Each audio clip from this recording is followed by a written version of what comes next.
2 years after dropping out of high school, Brian Setzer had a band of rockabilly rebels called the Tomcats and an ongoing feud with his younger brother.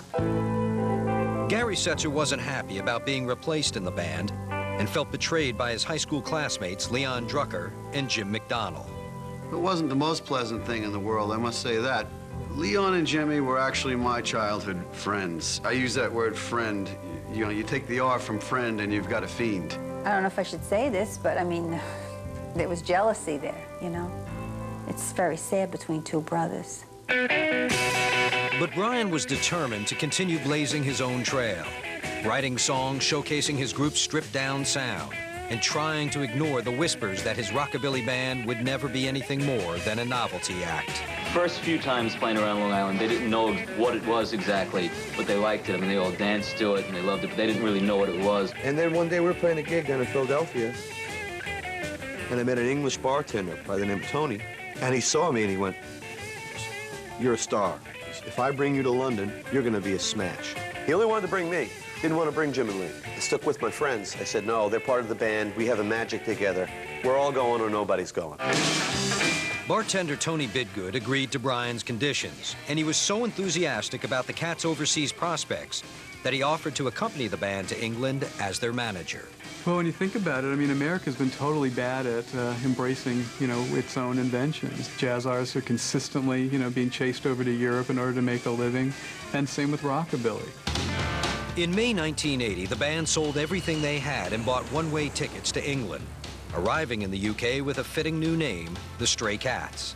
They were determined to make it in London, but first they had to get past a suspicious customs agent. We're on line to get into London, and I've got my Gretsch guitar, Jim's got a snare drum and a cymbal, and Lee's got his bass. And the girl says, "Well, what are your plans to do in England?"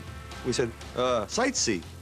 She goes, "What, with a stand-up bass and guitar and a drum?" I said, "Well, yeah, we want to see your country." The band scammed their way into London and began looking for their first gig. And for a while, they were forced to live with England's other stray cats. We slept in Hyde Park. We slept in all-night porno movie theaters. We did. I mean, we did anything to get this band, you know, on the map. It took only a few weeks for the Stray Cats to land their first gig at a small club called the Music Machine. But from the opening chord, the Cats' raw, simple sound rocked the club and the city. Yeah, we just blew the roof off the joint.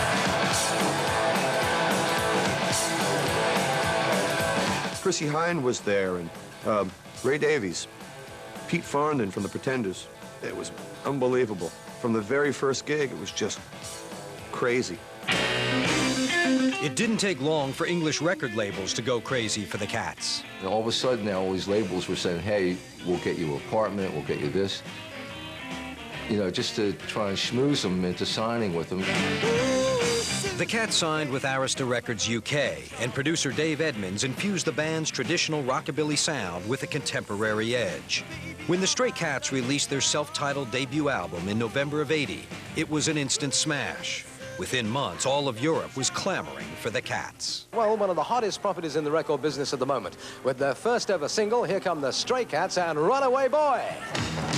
The album came out, I mean, it hit #1, and then it hit in France. And then it hit in, of all places, you know where my first gold record is from? Finland. Finland. Who can I turn to? Where can I stay? I heard a place is open all night and all day. There's a place you can go where the cops don't know you can act real wild and treat like a child. Runaway boy. But as quickly as they achieved success, the Stray Cats found themselves divided by it. I felt uncomfortable with that fame. I wasn't very good with it. Jim was great at it. He loved to go out and party. In that time of your life when somebody's like 17 or 18 and you're 21 or 22, it's a big difference. And they were his younger brother's friends. Jim got off on meeting the Earl of Sandwich, you know. I just wanted to have peanut butter and jelly sandwich. Disoriented by his sudden dose of fame, Brian decided to return home for the holidays to unwind. Instead, soon after he and the other Cats landed, Brian got a major shock. When we got back to the States, I remember we were going to take out a couple $1,000 and buy our folks Christmas presents. And they wouldn't let us take any money out. And that's when we knew, uh-oh, we're screwed. Brian says he was obsessed with making music and careless about making money. I didn't know what the business was. I didn't care. We signed it all away. When the Stray Cats returned from England, Brian says they had little more than they'd left with. It was our stupid fault, really. We just let it happen. And there was more disappointment on the way. When the band released their second album, Gonna Ball, in November of 1981, the sales were respectable, but the album sold only half of what the first record had done. The journalists decide it's not cool now. You were this far away from being Gene Vincent last year, and now you're this far away from being, you know, Donny Osmond or something, you know. The country that had made stars of the Stray Cats was now showing them the door. Next, the Cats go astray. Jim was such a bastard. I got so pissed off at him, I just decked him. He stood up and I went, wham. And later, Brian's rockabilly revival runs out of gas. I mean, here's a guy that's 30 years old figuring the career is over, you know? When Behind the Music continues.